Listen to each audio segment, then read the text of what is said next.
नमस्कार दोस्तों, स्वागत है आप सभी का हमारे यूट्यूब चैनल आर्य रीड्स पर। अगर आप हमारे चैनल पर नए हैं तो चैनल को सब्सक्राइब करके बेल आइकन ऑन कर लें। आज की इस ऑडियो बुक में हम जानेंगे कि भगत सिंह नास्तिक क्यों थे। अगर आप उनकी बायोग्राफी को पढ़ना चाहते हैं तो डिस्क्रिप्शन बॉक्स में आपको बुक का लिंक मिल जाएगा, आप उसको वहां से परचेज कर सकते हैं। तो शुरू करते हैं आज की इस ऑडियो बुक को। मैं नास्तिक क्यों हूँ? एक नया प्रश्न उठ खड़ा हुआ है कि मैं उस परम शक्ति को जिसे लोग भगवान कहते हैं उसमें विश्वास नहीं करता। पर क्या मैं अपने अहंकार के कारण ऐसा सोचता हूँ? मैं एक साधारण मनुष्य ही हूँ और मैं मानता हूँ कि मुझ में भी ढेर सारी कमियाँ हैं, जिनमें अहंकार भी एक है। मेरे साथी मुझे ऑटो करेक्ट यानी निरंकुश भी कहते हैं और मेरे अच्छे मित्र भी कई बार ऐसी शिकायत करते हैं। यह बात कुछ हद तक सही है कि मैं अपनी बात अपने कामरेड पर थोपता हूँ और अपने प्रस्तावों को मनवा भी लेता हूँ। इसे अहंकार कहा जा सकता है, पर यह बात व्यक्तिगत नहीं है।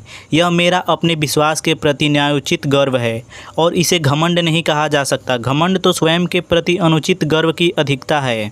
मैं नहीं मानता कि घमंड से कोई नास्तिक या आस्तिक होने का संबंध है, क्योंकि ऐसी स्थिति में व्यक्ति या तो ईश्वर का विरोधी हो जाता है या वह अपने आप को ही ईश्वर मानने लगता है।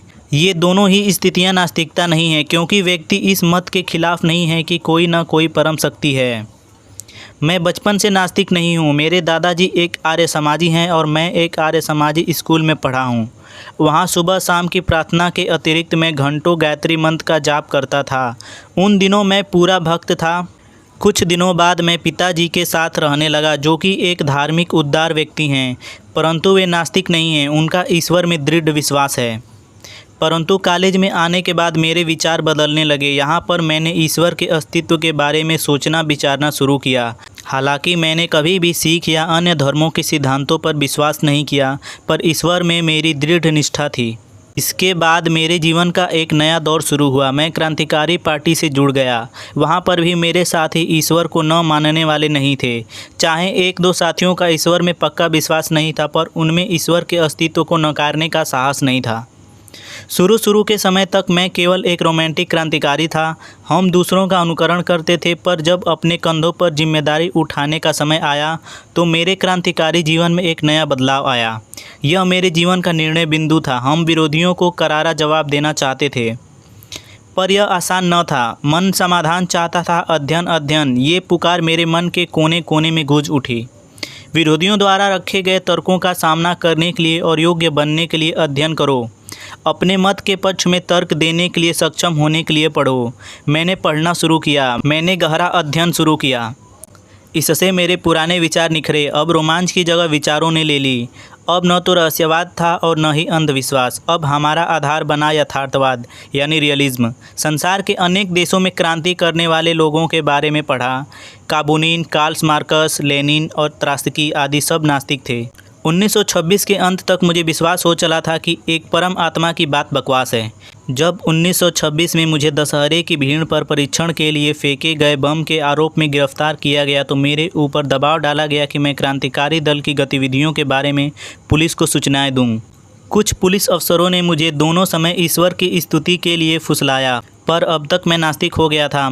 मैंने अपने आप से एक प्रश्न किया, क्या मैं शांत व खुशी से ही नास्तिक हूँ या मुसीबत एवं कठिन समय में भी अपने सिद्धांतों पर अटल रह सकता हूँ? हवालात में मैंने इस बात पर बहुत विचार किया और निर्णय किया कि किसी भी तरह ईश्वर पर विश्वास नहीं करूँगा, वह इसकी प्रार्थना नहीं करूँगा। मैंने कभी भी हवालात में प्रार्थना नहीं की। वह मेरा परीक्षण था और मैं पास हो गया। तब से मैं पूर्ण नास्तिक हूँ, पर इस परीक्षण पर खरा उतरना आसान नहीं था। विश्वास कष्टों को हल्का व सहने लायक बना देता है। ईश्वर में मनुष्य को बहुत ज़्यादा सांत्वना देने वाला एक आधार मिल जाता है। उसके बिना मनुष्य को अपने ऊपर निर्भर करना पड़ता है। कठिन परिस्थितियों के बीच पांवों पर खड़े रहना कोई बच्चों का खेल नहीं। परीक्षा की इन घड़ियों में अहंकार यदि है तो वह भाप बनकर उड़ जाएगा, परंतु मेरे अंदर अहंकार नहीं वरन कोई अन्य शक्ति है। मैं आज भी वैसे ही नास्तिक हूँ। अगले सप्ताह फैसला आ जाएगा और मैं अपना जीवन एक लक्ष्य पर न्यौछावर कर दूंगा। मैं जानता हूँ कि जिस दिन रस्सी का फंदा मेरी गर्दन पर लगेगा और मेरे पैरों के नीचे से तख्ता हटेगा, वह पूर्ण विराम होगा, अंतिम क्षण होगा। मैं या मेरी आत्मा सब वहीं समाप्त हो जाएगी। मैंने बिना किसी स्वार्थ के और अनासक्त भाव से अपने जीवन को आज़ादी के ध्येय पर समर्पित कर दिया है। क्योंकि मैं और कुछ कर भी नहीं सकता था। पर जिस दिन हमें इस धारणा के बहुत से पुरुष और महिलाएं मिल जाएंगे जो अपने जीवन को मनुष्य की सेवा और पीड़ित मानवता के उद्धार में समर्पित कर देंगे, तो उसी दिन मुक्ति के युग का शुभारंभ होगा। वे शोषकों और अत्याचारियों को चुनौती देने के लिए उत्प्रेरित होंगे। वे ऐसा काम किसी इनाम या स्वर्ग प्राप्ति के लिए नहीं, बल्कि मानवता की गर्दन से दांस्ता का जुआ उतार फेंकने के लिए करेंगे। वे उस रास्ते पर चलेंगे जो उनके अपने लिए खतरनाक किंतु उनकी महान आत्मा के लिए एकमात्र काल्पनिक रास्ता है। क्या महान उद्देश्य के लिए उनके इस गर्व को अहंकार कहकर उसका गलत अर्थ लगाया जाएगा? कौन इस प्रकार के विशेषण बोलने का साहस करेगा? जो उसे अहंकार कहेगा या तो वह मूर्ख है या धूर्त। हमें चाहिए कि उन्हें क्षमा कर दें, क्योंकि वे उस हृदय में उद्वेलित उच्च विचारों, भावनाओं, आवेगों तथा उनकी गहराई को महसूस नहीं कर सकते। आलोचना और स्वतंत्रता विचार एक क्रांतिकारी के दो अनिवार्य गुण हैं। बिना किसी तर्क के सिर्फ इस बात पर विश्वास किया जाए कि कोई परम आत्मा है, मुझे ठीक नहीं लगता। अगर कोई व्यक्ति इस विश्वास को चुनौती दे तो उसे विधर्मी क्यों कहा जाए? यदि किसी के तर्क इतने मजबूत हैं कि उनका खंडन विवेक द्वारा नहीं हो सकता, और अगर तर्क करने वाले की आस्था इतनी प्रबल है कि उसे ईश्वर के प्रकोप का भय दिखाकर नहीं दबाया जा सकता, तो उसे घमंडी कहकर निंदा की जाती है। इसीलिए यह मेरा अभिमान नहीं जो मुझे नास्तिकता की तरफ ले गया, बल्कि मेरे तर्क के कारण था। मैं जानता हूँ ईश्वर के विश्वास ने मेरे जीवन को आसान कर दिया होता।